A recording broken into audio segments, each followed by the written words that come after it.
नमस्कार भाइयों और बहनों। कल 4 अगस्त को होने वाली RSCET परीक्षा की तैयारी के लिए पार्ट 18 का ये हमारा वीडियो है। तो आपकी RSCET परीक्षा की जो तैयारी है वो अच्छे से चल रही होगी। शुरू करते हैं फटाफट आज का वीडियो। हमारा प्रश्न नंबर 1 है, कंप्यूटर शब्द अंग्रेजी की लैटिन भाषा के किस शब्द से बना है? कम्युनिकेशन, कंट्रोल, सेंट्रल या फिर कंप्यूट? तो इसमें सही उत्तर होगा डी, कंप्यूट। कंप्यूट का मतलब होता है गणना करना और कंप्यूटर का मतलब क्या होता है? गणना करने वाला। आपको पिछले वीडियोज में मैंने बताया था कि कंप्यूटर को हिंदी में हम और क्या क्या बोलते हैं? संगणक, अभिकलित्र, ठीक है, परिकलक कहा जा सकता है। अगला प्रश्न नंबर 2, निम्न में से रैम का प्रकार कौन सा है? डायनेमिक, स्टैटिक, मैग्नेटिक टेप या फिर विकल्प ए और बी दोनों? तो देखो यहाँ पर ये जो आपको चित्र में दिखाई दे रही है, ये इस प्रकार की रैम होती है। तो रैम के जो प्रकार हैं वो डायनेमिक भी होते हैं, स्टैटिक भी होते हैं। तो इसमें क्या विकल्प होगा? डी, ए और बी दोनों। डायनेमिक रैम जो होती है वो बार बार रिफ्रेश होती रहती है, प्रति सेकेंड कई बार रिफ्रेश होने वाली जो रैम है वो कौन सी है? डायनेमिक रैम है। और स्टैटिक रैम डेटा को जो स्थिर डेटा रहता है उसको रखती है। तो बार बार रिफ्रेश होने वाली रैम कौन सी है? डायनेमिक रैम है। यह चीज़ आपको याद रख लेनी है अच्छे से। अच्छा, इसके अलावा यहाँ पर एक मैग्नेटिक टेप वाला ऑप्शन दे रखा है। तो क्या आप लोगों ने मैग्नेटिक टेप देखी है? अगर आप लोगों ने मैग्नेटिक टेप नहीं देखी है तो यहाँ पर आप देख सकते हो, ये रही मैग्नेटिक टेप। अब देखो, इस प्रकार की मैग्नेटिक टेप आप लोगों ने सभी ने देखी होगी। कई जो हैं वो अभी तक इसका नाम नहीं जानते हैं। ये जानते हैं कि ये कैसेट है ना। मैग्नेटिक टेप के नाम से बहुत ही कम इसको जानते हैं। तो आपको ध्यान में रखना है, ये इस प्रकार की जो टेप है, ये जो डिस्क है, ये मैग्नेटिक टेप है और इसके अंदर भी डेटा को स्टोर करके रखा जाता है। हालांकि वर्तमान के अंदर इसका जो प्रचलन है वो बिल्कुल ही ना के बराबर है। पहले आपको पता होगा फ्लॉपी डिस्क भी यूज होती थी, आजकल फ्लॉपी डिस्क का प्रचलन भी नहीं है।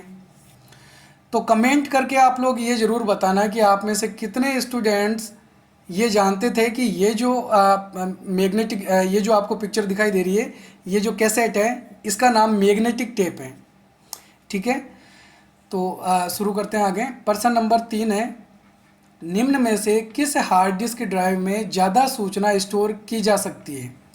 256 GB, 1024 KB, 128 MB या फिर 1 TB?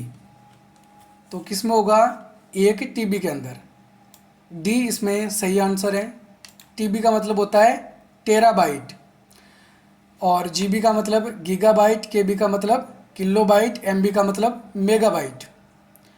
अगर आपने मेमोरी मापन की इकाइयाँ जो है वो पिछले वीडियोज में नहीं समझी हैं तो यहाँ पर ये जो आपको चित्र दिखाई दे रहा है, इस चित्र के अंदर आप देख सकते हो bit, nibble, byte, kilobyte, megabyte, gigabyte और टेराबाइट। ठीक है, तो ये इस प्रकार की मेमोरी मापन की इकाइयाँ होती है। आपको अच्छे से इसको एक बार याद कर लेना है। ठीक है, नेक्स्ट हम चलते हैं आगे। प्रश्न नंबर 4, निम्न में से कौन सा बटन टाइटल बार पर नहीं होता है? मैक्सिमाइज, स्टार्ट, मिनिमाइज या फिर क्लोज? तो कौन सा बटन नहीं होता है? स्टार्ट बटन नहीं होता है। स्टार्ट बटन कहाँ होता है? टास्क बार पे होता है। टास्क बार के लेफ्ट साइड के अंदर। टास्क बार कौन सी होती है? जो सबसे नीचे वाली पट्टी है उसको हम बोलते हैं टास्क बार। तो सबसे नीचे वाली पट्टी में लेफ्ट साइड के अंदर स्टार्ट मेन्यू होता है। और टाइटल बार कहाँ होती है? जब भी हम कोई सॉफ्टवेयर ओपन करते हैं उसके सबसे ऊपर वाली जो पट्टी है उसको कहा जाता है टाइटल बार। ठीक है, नेक्स्ट हमारा प्रश्न नंबर 5 है, निम्न में से किस साइबर हमले में व्यक्तिगत जानकारी मांगी जाती है?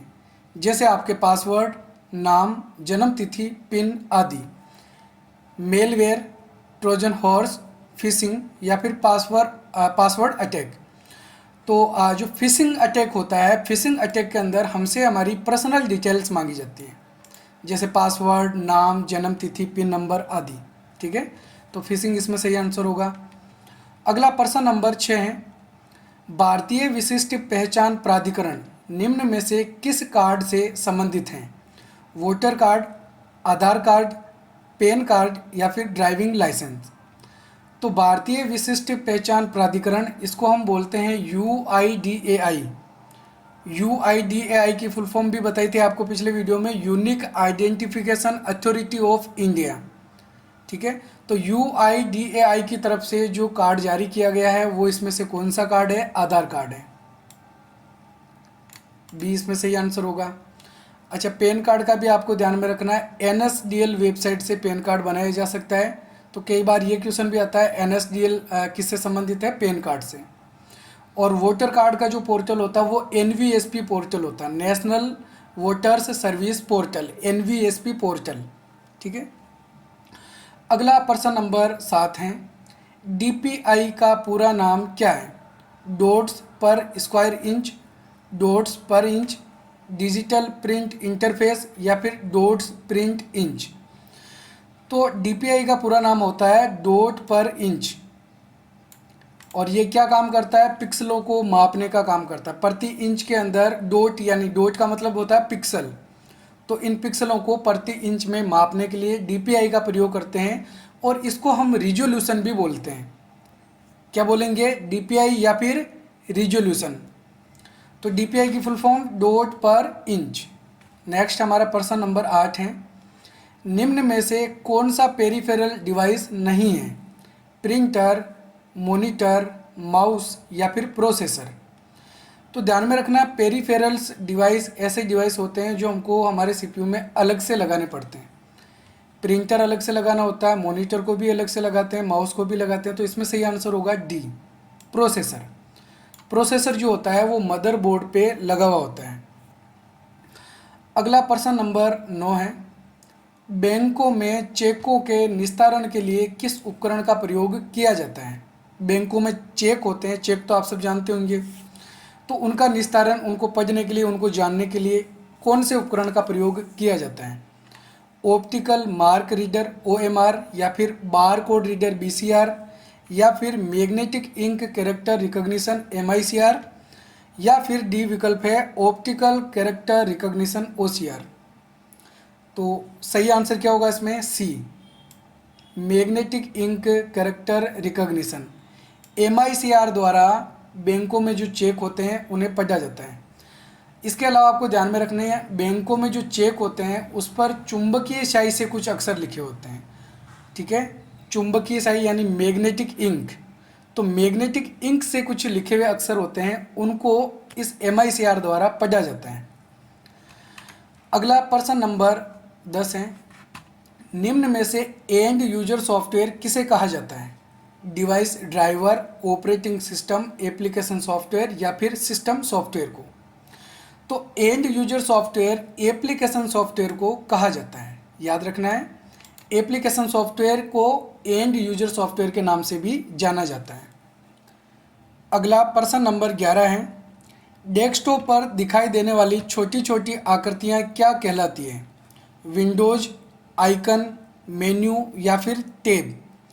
तो डेस्कटॉप पर जो छोटी छोटी पिक्चर्स होती है उन पिक्चर्स को हम बोलते हैं आइकन। क्या बोलेंगे? आइकन। यहाँ पे आप देख सकते हो ये कुछ इस प्रकार के आइकन होते हैं इस पिक्चर में। अगला प्रश्न नंबर 12 है, राशन कार्ड के संबंध में EPDS की फुल फॉर्म क्या है? ई प्राइम डिस्ट्रीब्यूशन सिस्टम, ई पब्लिक डिस्पोजल सर्विस, ई पब्लिक डिस्ट्रीब्यूशन सिस्टम या फिर ई प्राइवेट डिस्ट्रीब्यूशन सर्विस।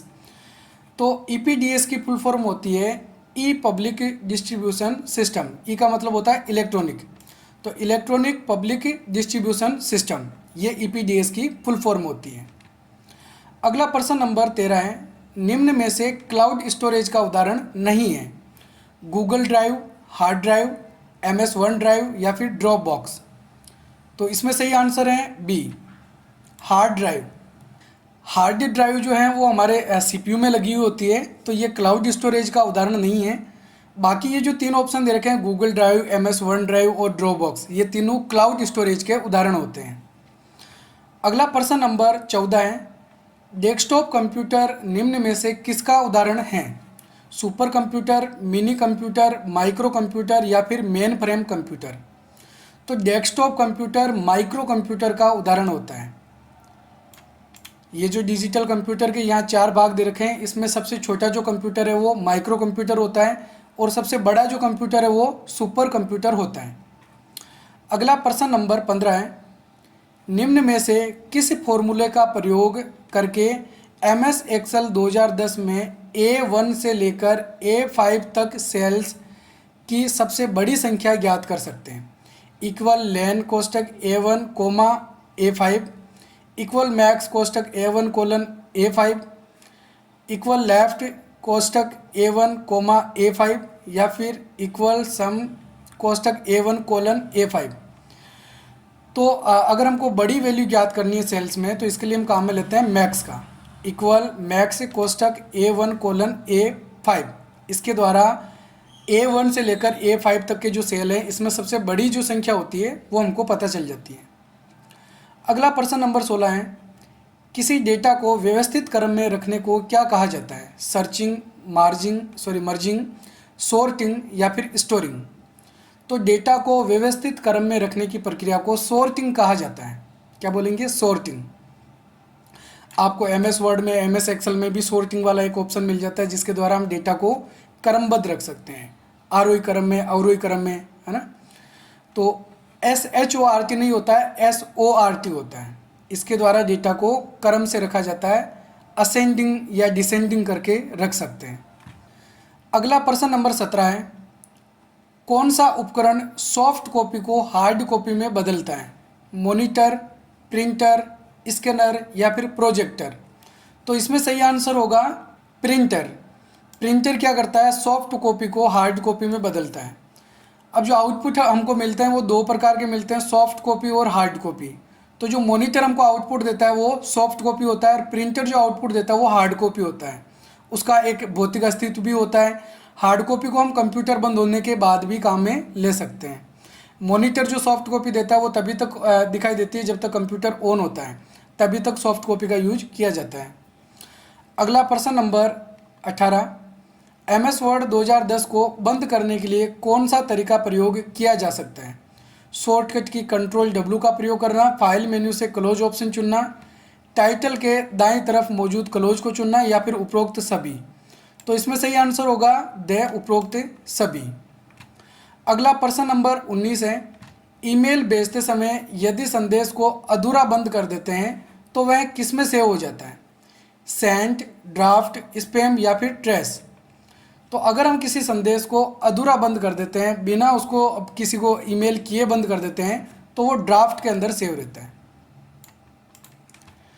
नेक्स्ट हमारा प्रश्न नंबर 20 है, निम्न में से मॉनिटर और प्रिंटर क्या है?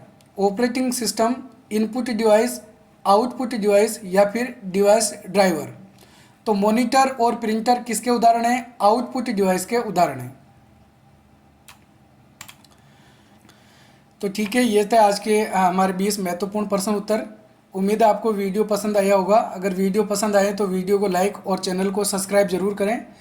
साथ ही कल जो एग्ज़ाम है उसके लिए आपको थोड़ी अच्छी तैयारी कर लेनी है। हमारे जो पुराने वीडियोज़ हैं उनको भी आप ज़रूर देखें। ये पार्ट 18 का हमारा वीडियो था, तो 4 अगस्त की तैयारी के लिए हमने 17 वीडियो और इस पर अपलोड कर रखे हैं। तो बहुत सारे इंपॉर्टेंट क्वेश्चन आंसर आपको मिलने वाले हैं। अच्छे से तैयारी करें और एग्ज़ाम सेंटर पे भी आप कल समय से पहुंच जाएं क्योंकि बारिश का मौसम है। तो ठीक है, हम मिलेंगे एक और नई वीडियो में। तब तक के लिए जय हिंद, जय भारत।